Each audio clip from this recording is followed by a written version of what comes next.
జనానికి మంచి చేయటమే రాజకీయ ఉద్దేశమైతే అది ఎవరైనా ఎక్కడి నుంచైనా చేయొచ్చు. రాజకీయంలో మంచి చెడు అనేది ఉంటుందని నేనెప్పటికీ నమ్మను. నువ్వు బయటికెళ్ళి ఏమీ చేయలేవు. ఈ ఇంట్లోనే ఉండి ఈ ఇంటి పేరుతోనే ఏం చేయాలనుకున్నా చెయ్యి. ఇప్పుడు నువ్వే చూసావు కదా, ఆడు వాడుకున్నాడు, ఈడు వాడుకుంటాడు. అన్నిటికీ మించి ఓర్పు. ఇప్పుడు నీకు కావాల్సిందదే. అది కొన్నిసార్లు కొన్ని రోజులు, కొన్నిసార్లు కొన్ని సంవత్సరాలు. మనం ఒకరి కళ్ళల్లో కన్నీళ్లు చూసినోళ్ళవే కానీ ఆ భయ్యన్నగాడు గెలిచినప్పటి నుంచి మనోళ్ల కళ్ళల్లో రక్తాన్ని చూస్తున్నాడు. పొలాలు తగలబెట్టాడు, మనుషుల్ని తగలబెట్టాడు, పసిపిట్టలను కూడా వదలట్లేదు. వాడి ఉద్దేశం మన మీద గెలవడం కాదు, మనల్ని సర్వనాశనం చేయడమే. బయట పరిస్థితి ఎలాగుంటే వదినేమో ఇంట్లోనే కుంపట పెట్టింది. ఏం జరిగిద్దో ఏమో.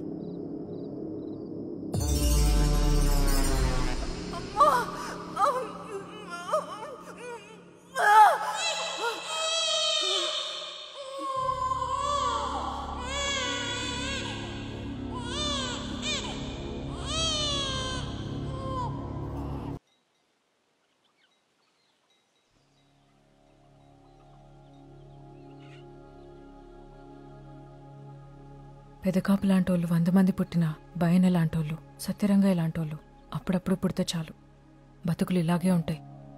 పుట్టాల్సింది పెదకాపు లాంటోళ్ళు కాదు, పోవాల్సింది అలాంటోళ్ళు కాదు. ఎవరెప్పుడు ఎలా పుట్టినా వాళ్ళు బాగా పెరగగలిగేలా ఓ మంచి వాతావరణం అలాంటిదొకటి పుట్టాలి. అదెప్పటికీ చావకూడదు.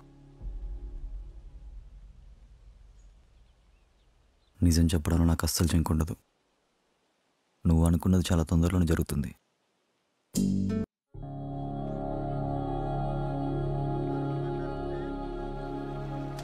ఏంట్రా అలా ఇక్కడ?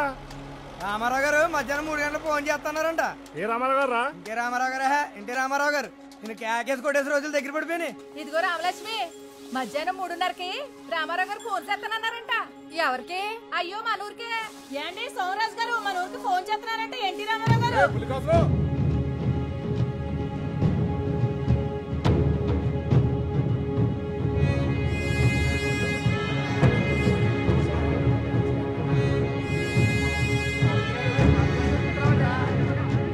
రామారావు గారు నాలాంటోళ్ళతో కన్నా ఇలా తెల్లబట్టలు వేసుకునే వాళ్ళతో కన్నా అంటే మాలాంటోళ్ళని అడిగి ఏది చేయరు, మీలాంటి సామాన్యులను అడిగే చేస్తారు.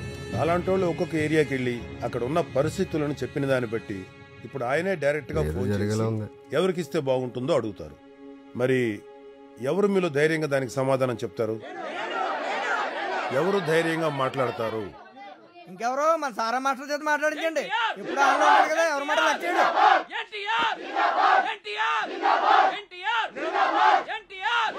సత్యరంగయ్య బతుకుంటే ఫోన్లు బొక్క ఉండేట్రా.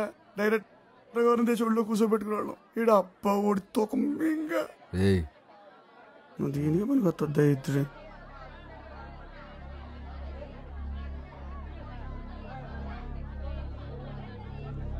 ఉండండి ఉండండి ఉండండి.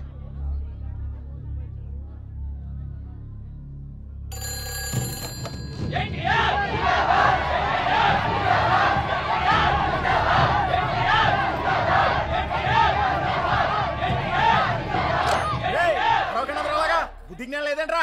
ఫోన్ కట్ అయిపోయింది. ఇక్కడ అందరూ కొంచెం సైలెంట్ గా ఉండడాగా. మన ఊరు మెట్నా కొడుకులు కదా చెప్పలేం.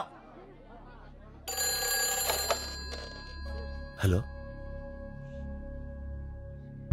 హలో బ్రదర్, మీలోనే ఒకడైన పెదకాపుకి సీట్ ఇవ్వాలనుకుంటున్నాం. ఇమ్మంటారా? పెదకాపు కాండి, మీరు ఇప్పించండి సార్, మేము నెగ్గించుకుంటాం.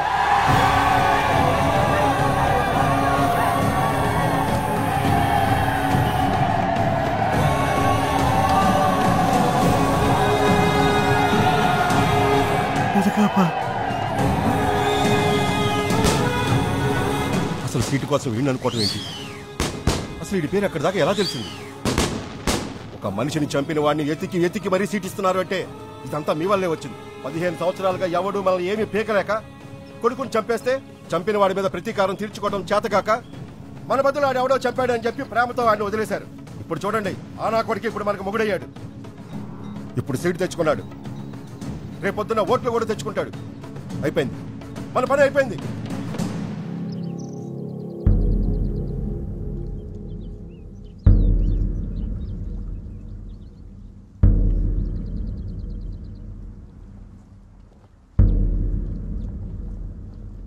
వేటాడడం తప్ప పోలీసుల్ని చట్టాలని పనిగట్టుకుని పట్టించుకొని ఈ ఏరియాలో నువ్వు వేసిన ఏటును కూడా ఏదో పెద్ద వీరత్వంగా చూస్తున్నారు ఈ తెలివి తక్కువ జనం. ఎవడు జైలు చట్టం అని ఆ వైపుకు కూడా వెళ్ళడం లేదు.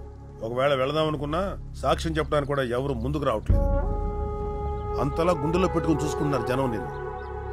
ఇప్పుడు నువ్వు వద్దంటావేంటి అర్థం లేకుండా? ఏదైనా వేడివేడిగా ఉన్నప్పుడే వేసేయాలి, తర్వాత మిగిలేదు బూడిదే.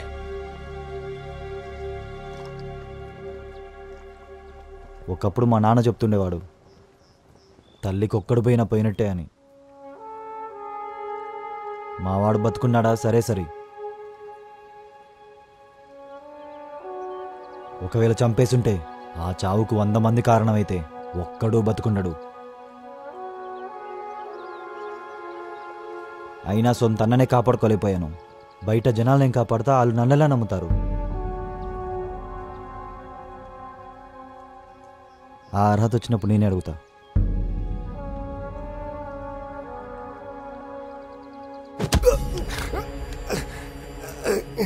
అవునన్నా, నేను నీకు దెబ్బ వేసేసాను. ఎందుకంటే ఆ పార్టీ వాళ్ళు టికెట్ అంటూ ఇస్తే మా జనానికి ఇస్తా అన్నారు. నువ్వే చెప్పన్నా, అది నేనే ఎందుకు కాకూడదన్నా? మా తాత, మా నాన్న, నేను, రేపొద్దున్న నా కొడుకు, ఇంకా అవకాశం ఉంటే ఆడి కొడుకు, అందరూ నీ కింద ఉంటావున్నా. ఎందుకంటే మాకు వేరే దారి లేదు కదా. కానీ అన్నా, ఈసారి కొట్టే దెబ్బ ఆడికి నీకే కాదు, నాకు కూడా మతిపోయేలా ఉంటుంది. నన్నమ్మన్నా.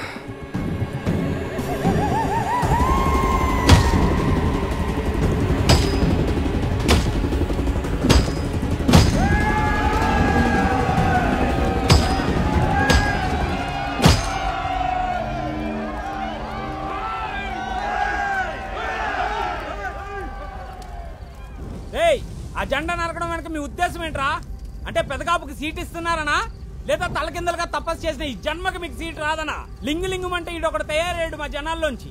వాడిని అడ్డం పెట్టుకుని ఏదైనా చేద్దామనా? నా కొడకలారా ఇంకొక వేటు గాని దాని మీద పడితే ఆ వేటు పడేలోపు 10 తలలు తీసుకెళ్లిపోతాం.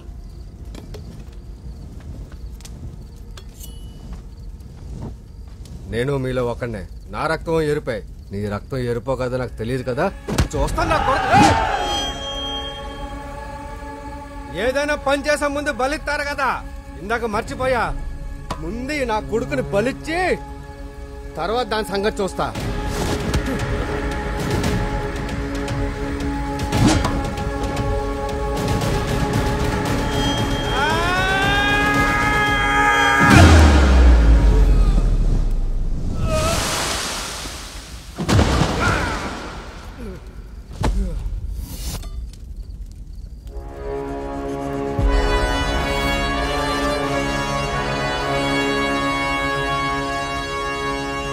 పదవులొద్దన్నాను కానీ పని కట్టుకొని ఎవడన్నా మన ఉనికిని భూమిలో కప్పెట్టేస్తానంటే 100 మంది నేను అదే భూమిలో కప్పెట్టేద్దాం.